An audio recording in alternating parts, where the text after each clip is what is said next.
ಹಿಂದಿನ ಶ್ಲೋಕದಲ್ಲಿ ಧರ್ಮಗಳು ಯಾವ್ಯಾವುದು ಅಂತ ತಿಳ್ಕೊಂಡ್ವಿ. ಇವತ್ತಿನ ಶ್ಲೋಕ ಭಗವದ್ಗೀತೆ ಅಧ್ಯಾಯ 1ರ 41ನೇ ಶ್ಲೋಕ ಹಾಗೂ 42ನೇ ಶ್ಲೋಕ.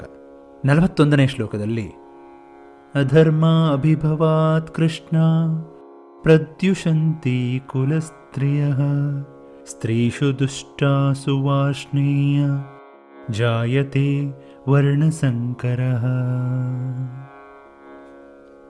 ಶ್ಲೋಕ 42ರಲ್ಲಿ ಸಂಕರೋ ನರಕಾಯೈವ ಕುಲಘ್ನಾನಾಂ ಕುಲಸ್ಯ ಚ ಪತಂತಿ ಪಿತರೋ ಹೇಷಾಂ ಲುಪ್ತಪಿಂಡೋದಕ ಕ್ರಿಯಃ.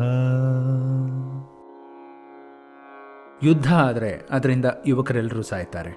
ಅಧರ್ಮ ಸಮಾಜವನ್ನು ಆಕ್ರಮಿಸುತ್ತೆ. ಯುವಕರಿಲ್ಲದ ಸಮಾಜ ಸೃಷ್ಟಿಯಾಗುತ್ತೆ.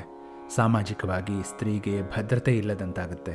ಅದರ ಪರಿಣಾಮ ಆಕೆಯ ಮುಗ್ಧತೆಯ ದುರುಪಯೋಗ ಆಗುತ್ತೆ. ಅದರಿಂದ ಸಮಾಜದಲ್ಲಿ ವರ್ಣಸಂಕರ ಉಂಟಾಗುತ್ತೆ ಅಂತ ಅರ್ಜುನ ಕಳವಳ ವ್ಯಕ್ತಪಡಿಸ್ತಾ ಇದ್ದಾನೆ. ಇನ್ನು ಮುಂದುವರೆದು ಶ್ಲೋಕ 42ರಲ್ಲಿ ವಿಕ್ಷಿಪ್ತ ಮನಸ್ಸಿನ ಮಕ್ಕಳು ಹುಟ್ಟೋದ್ರಿಂದ ಇಡೀ ಸಮಾಜ ನರಕಕ್ಕೆ ಹೋಗಬೇಕಾಗತ್ತೆ, ಹಾಗೂ ಅದಕ್ಕೆ ಕಾರಣರಾದ ನಾವು ಕೂಡ ನರಕಕ್ಕೆ ಹೋಗಬೇಕಾಗತ್ತೆ. ಸಮಾಜ ಈ ರೀತಿ ಸಂಕೀರ್ಣವಾದಾಗ, ಎಲ್ಲ ನಂಬಿಕೆಯನ್ನು ಕಳ್ಕೊಂಡಾಗ ಪಿತೃಗಳು ಪಿಂಡ ಇಲ್ಲದೆ ನರಕದಲ್ಲಿ ಬೀಳ್ತಾರೆ ಅನ್ನೋದು ಅರ್ಜುನನ ಯುದ್ಧೋತ್ತರ ಪರಿಣಾಮದ ಭೀಕರತೆಯ ಪರಿಕಲ್ಪನೆ. ಇಲ್ಲಿ ಪಿಂಡ ಅಂದರೆ ಏನು, ಅದರ ಮಹತ್ವ ಏನು, ಅದು ಯಾರಿಗೆ ಹೋಗಿ ಸೇರುತ್ತೆ ಅನ್ನೋದನ್ನು ನಾವು ಅರ್ಥ ಮಾಡ್ಕೊಳ್ಳೋಣ. ನಾವು ಹಾಕುವ ಸ್ಥೂಲವಾದ ಪಿಂಡ ಸತ್ತ ಜೀವಕ್ಕೆ ನೇರವಾಗಿ ಹೋಗಿ ಸೇರೋದಿಲ್ಲ. ಸತ್ತ ನಂತರ ಸೂಕ್ಷ್ಮ ಜೀವದಲ್ಲಿ ಇರುವ ಜೀವಕ್ಕೆ ಸ್ಥೂಲವಾದ ಪಿಂಡ ಬೇಕಿಲ್ಲ. ಜೀವ ತನ್ನ ಕರ್ಮಾನುಸಾರ ತಾನು ಹೋಗಬೇಕಾದ ಕಡೆ ಹೋಗುತ್ತೆ. ನಾವು ಪಿಂಡ ಹಾಕೋದು ಪಿತೃದೇವತೆಗಳಿಗೆ. ಇದೊಂದು ದೇವತಾಗಣ. ಅದರಲ್ಲಿ ಒಟ್ಟು 100 ದೇವತೆಗಳು. ಅವರಲ್ಲಿ 3 ಪ್ರಧಾನ ಪಿತೃಗಳು.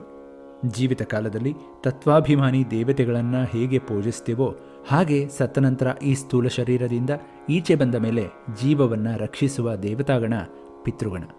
ಈ ಪಿತೃಗಳನ್ನು ನಿಯಂತ್ರಿಸುವವರು ವಸು, ರುದ್ರ, ಆದಿತ್ಯರು. ಈ ಪಿತೃದೇವತೆಗಳನ್ನು ನಮ್ಮ ಪೂರ್ವಜರು ತೀರಿಕೊಂಡ ವಾರ್ಷಿಕ ದಿನದಂದು ಆರಾಧಿಸೋದು ಸಂಪ್ರದಾಯ. ಇಲ್ಲಿ ಪಿತೃಗಳಿಗೆ ಪಿಂಡ ಪ್ರದಾನ ಮಾಡುವ ಕಾರಣ ಏನೆಂದರೆ, ಒಂದು ವೇಳೆ ಕಾರಣ ವಿಶೇಷದಿಂದ ನಮ್ಮ ಹಿರಿಯರಿಗೆ ಅವರ ದಾರಿಯಲ್ಲಿ ಬಾಧಕವಾಗಿದ್ದರೆ ಅದನ್ನು ಪರಿಹರಿಸಿ ಅನ್ನುವ ಪ್ರಾರ್ಥನೆಯೇ ಪಿಂಡ ಪ್ರದಾನ. ಪ್ರಾರಬ್ಧ ಕರ್ಮದಿಂದ ಅವರನ್ನು ಕಾಪಾಡಿ ಅನ್ನುವ ಪಿತೃದೇವತೆಗಳ ಪೂಜೆ.